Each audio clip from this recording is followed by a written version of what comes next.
कभी आपने सोचा है, जब संसार नहीं था, जब समय नहीं था, जब दिन रात, मृत्यु और जीवन भी नहीं थी, तब क्या था? एक शून्य था। ना ध्वनि थी, ना गति, ना अग्नि थी, ना जल, ना आकाश, ना पाताल।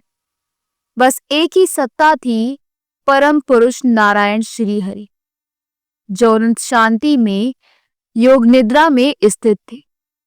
वो शेषनाग की सैया पर अनंत सागर के ऊपर विश्राम कर रहे थे। सृष्टि का कोई नाम निशान नहीं, लेकिन आने वाले युगों के बीच उन्हीं की नाभि में छिपे और वहीं से प्रकट हुआ एक दिव्य विशाल कमल, जिसकी महक संपूर्ण जल में फैल गई। उस कमल से उत्पन्न हुए ब्रह्मा जी, जिन पर दायित्व आया कि वह सृष्टि की रचना करें। वह ब्रह्मा जी के सामने समस्या ये थी कि सृष्टि की रचना के लिए ना तो कोई तत्व थे, ना समय, ना दिशा। तो भ्रमित हो गए, मैं रचना कैसे करूं? जब रचने योग्य कुछ है ही नहीं, तभी अचानक उस महासागर में एक कंपन हुआ और उस कमल की निचली जड़ों से, जो कि भगवान विष्णु की तामसिक ऊर्जा से भरी हुई थी, दो विकराल, तेजस्वी और घोर राक्षसों का जन्म हुआ। उनका नाम था मधु और कैटभ। ये राक्षस केवल शरीर से नहीं, विचारों से भी भयंकर थे। उनका जन्म ही अंधकार, अवज्ञा, द्वेष और घमंड से हुआ था। जैसे उनकी आंखें खुली, उन्होंने देखा हम कौन हैं और क्या हम सबसे पहले हैं। उनकी बुद्धि में ये संदेह बैठ गया कि अगर हम पहले पैदा हुए हैं तो हम ईश्वर हैं, और वहीं से प्रारंभ हुआ घमंड। उन्होंने देखा ब्रह्मा जी कमल पर विराजमान है। उन्होंने समझा ये ब्रह्मा हमारी शक्ति को चुनौती दे सकता है, और उन्होंने ब्रह्मा जी पर आक्रमण कर दिया। ब्रह्मा जी भयभीत हो गए। उन्होंने प्रभु नारायण को पुकारा, जो भी योग निद्रा में लीन थे। उनकी पुकार, व्यथा और चिंता ने स्वयं देवी योग निद्रा को हिला दिया। वो जो स्वयं महाशक्ति है, उन्होंने श्री हरि को जगाया। जैसे भगवान विष्णु की आंखें खुली, उन्होंने सारी स्थिति को देखा। अब शुरू हुआ देवों और राक्षसों का पहला महायुद्ध। श्रीहरि ने मधु और कैटभ को युद्ध के लिए ललकारा। राक्षस हंसते हुए बोले, तुम हमसे जीत नहीं सकते, क्योंकि हमारी शक्ति तुम्ही से निकली है। भगवान मुस्कुराए और बोले, जो तुमसे उत्पन्न हुआ है वही तुम्हारा अंत भी करता है।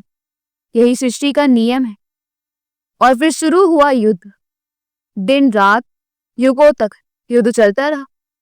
भयंकर अस्त्र शस्त्र, जल के ऊपर युद्ध, आकाशीय विद्याओं का प्रयोग।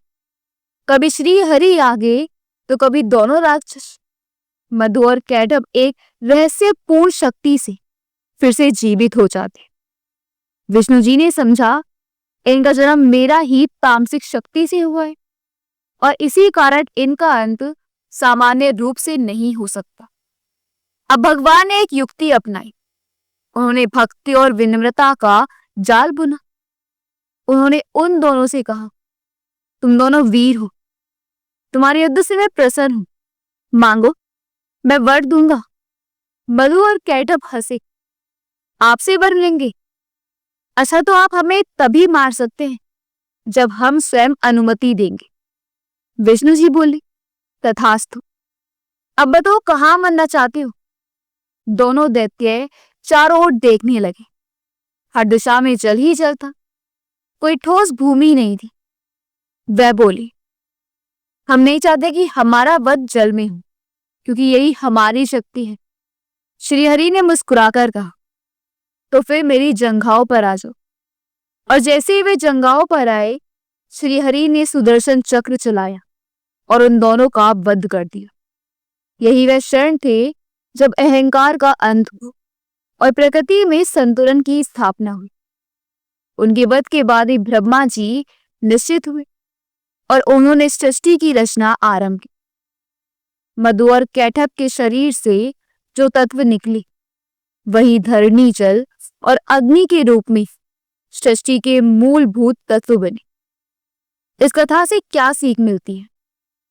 सृजन के लिए विनाश जरूरी होता है। मधु और कैटभ की उपस्थिति से स्पष्ट है कि जब तक अज्ञान और अहंकार नष्ट ना हो तब तक सृजन नहीं हो सकता। ईश्वर की हर ऊर्जा सृजन के किसी न किसी रूप में जिम्मेदार है।